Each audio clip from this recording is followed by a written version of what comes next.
So, itong rapporteur, ang bunganga nito, and of course, until now, they begrudge me about my rhetorics. You, America, you started it.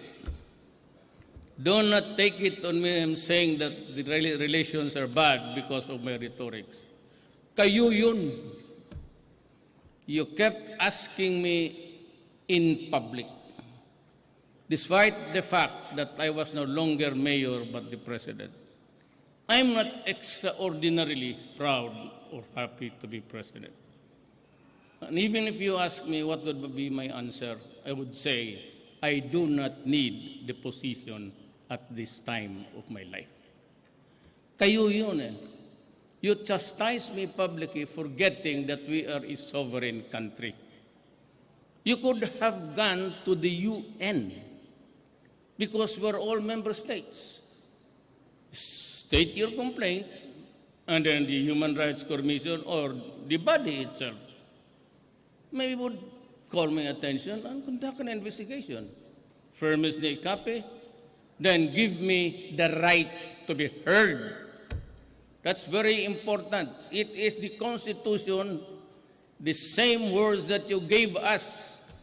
We suffered you as your colony for 50 years, and you lived off the fat of the land of my country.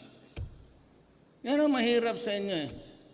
Mas bright kayo, you seem to impose on people. So you chastise me publicly, Obama. With that even, hanggang ngayon, si De Lima, Human Rights Chairman, she investigated me. Then secretary, siya yung may racket. She was running the whole show. Then senador, ganun rin. Until now, you have not come up with something. You know, let me just lecture on you. Yung mga EU, Bright, Cambridge, Oxford, Harvard, bugok kayong lahat, totoo lang. What a waste of money investing in your goddamn brains. Nobody can accuse the leader of saying, do not fuck with my country because I will kill you. Do not drown with drugs and destroy the youth of my land because I will kill you. That is a defensive statement.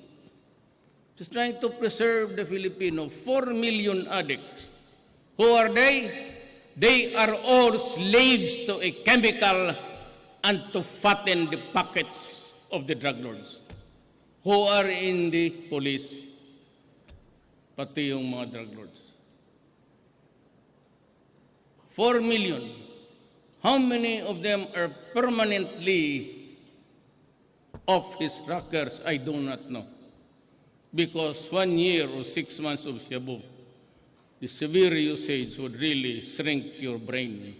So how many persons, ilan yung mga mag-anak ninyo, na kung mag-usap kayo, magsalita, gaganon ang, suddenly it veers to another territory. Marami yan dito. And you bleed for those son of a bitch.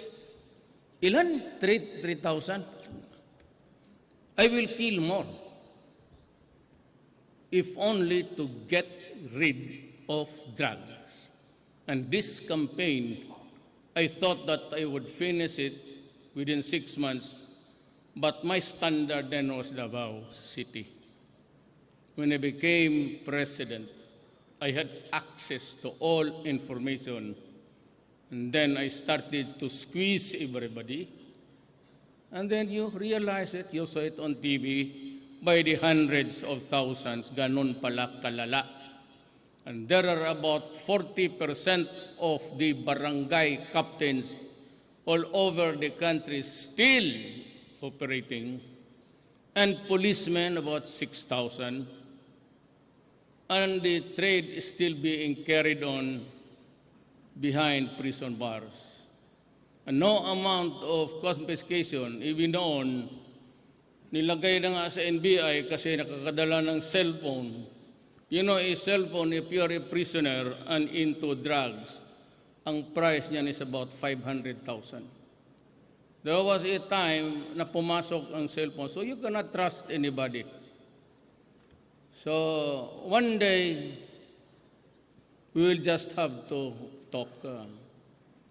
Do not give me that shit that, this is an isolated case. It does not affect the whole country. That's bullshit. Someday we'll have to talk seriously.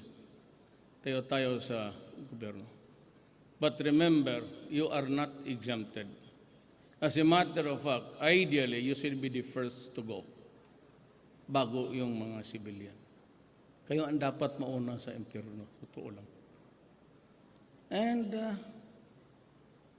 well, as of now, there are no policemen in the entire country.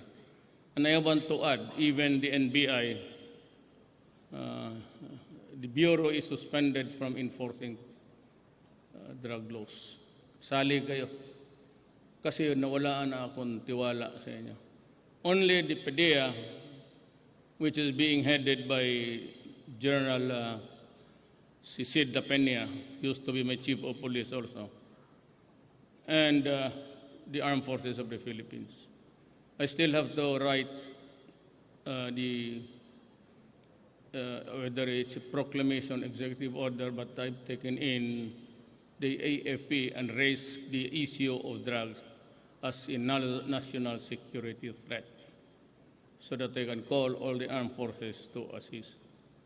So yung iba, in the meantime, that there will be a cleansing, a purge inside Krami and the NBI. Merong marami sa inyo ang okay pa. Pero ang problema, it's a virulent thing. It's like a virus that has really affected lahat ng law enforcement. Lahat ng law enforcement.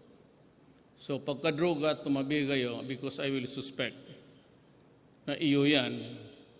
For example, if you catch 50 kilos, isurrender mo sa headquarters yung 25 o 10 kilos, pagkabukas may medalya ka pa.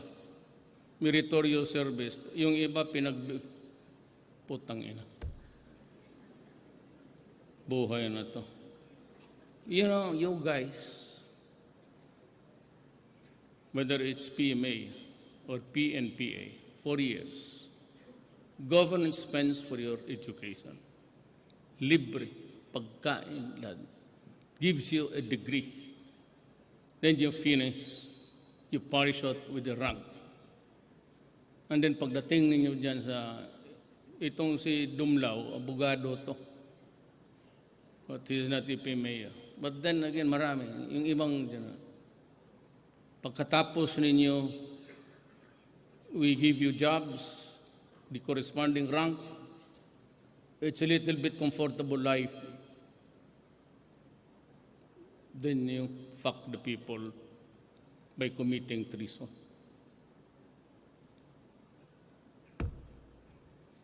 Kaya hindi na ako tumatawa. Kasi hirap ako eh. At the beginning, martial law, right and left, martial law naman. It started when Lacson suggested, because of the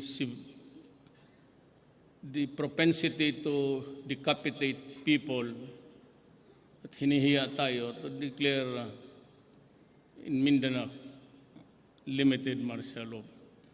You know, I don't really need it. Sa totoo lang, abogado ako. I don't need any martial law. Frankly, I don't need any extra powers.